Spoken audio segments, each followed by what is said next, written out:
Hi friends, ఈరోజు నేను చింతపండు రసం చేద్దాం అనుకుంటున్నాను. చికెన్ ఫ్రై చేస్తున్నాను అనమాట. ఈరోజు దాంట్లోకి కాంబినేషన్ చికెన్ ఫ్రైలో కాంబినేషన్ రసం చేస్తున్నాను. అది ఎలా చేస్తానో చూడండి, చెప్తాను. చింతపండుని ఒక 2-3 టైమ్స్ అలా వాష్ చేసుకున్నాను. ఎందుకంటే ఇది బయట అమ్ముతారు కదా, పైన గాలికి ఇసుక అంతా వస్తుంది కాబట్టి ఒక 2 టైమ్స్ అలా వాష్ చేసుకున్నాను.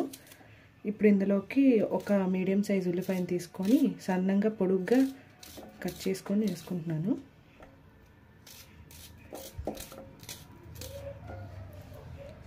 అలానే ఒక 3 పచ్చిమిరపకాయలు, అలానే ఒక టమాటో కూడా తీసుకున్నాను చిన్నది. దీన్ని ఇలా మెత్తగా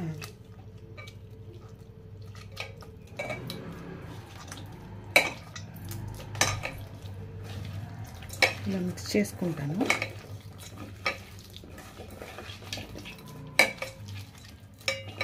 ఇందులోకి వాటర్ వేసుకుంటున్నాను.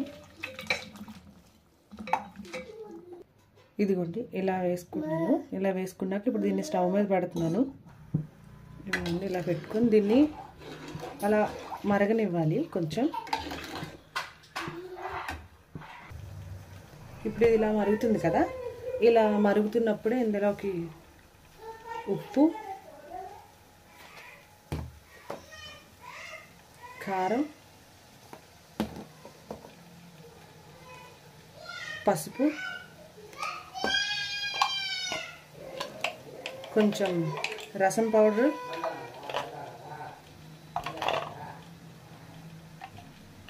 రసం పౌడర్ వేస్తే రసంలో టేస్ట్ బాగుంటుందండి.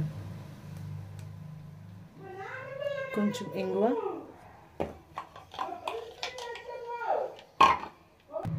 ఒక చిన్న బెల్లం ముక్క.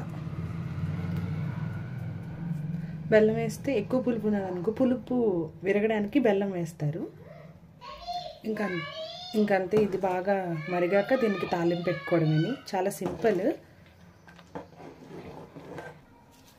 చారు మరుగుతూ ఉంది. ఇప్పుడు తాలింపు కోసం రెడీ చేసుకుంటున్నాను. తాలింపు కోసం పోపు గింజలు, వెల్లుల్లిపాయలు, ఒక 2 ఎండుమిర్చి, కొంచెం మెంతులు,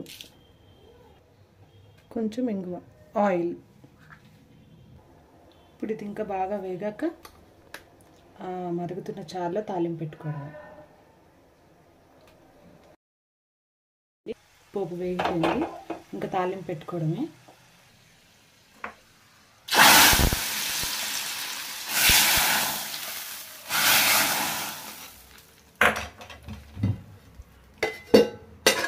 అంతే ఫ్రెండ్స్, చాలా సింపుల్. ఇదిగోండి, ఇంకోవైపు రైస్ పెట్టుకున్నాను. రైస్ అయ్యాక చికెన్ పకోడీ కోసం ఆయిల్ రెడీ చేసుకున్నాను. చికెన్ పకోడీ చేసుకోవడమని.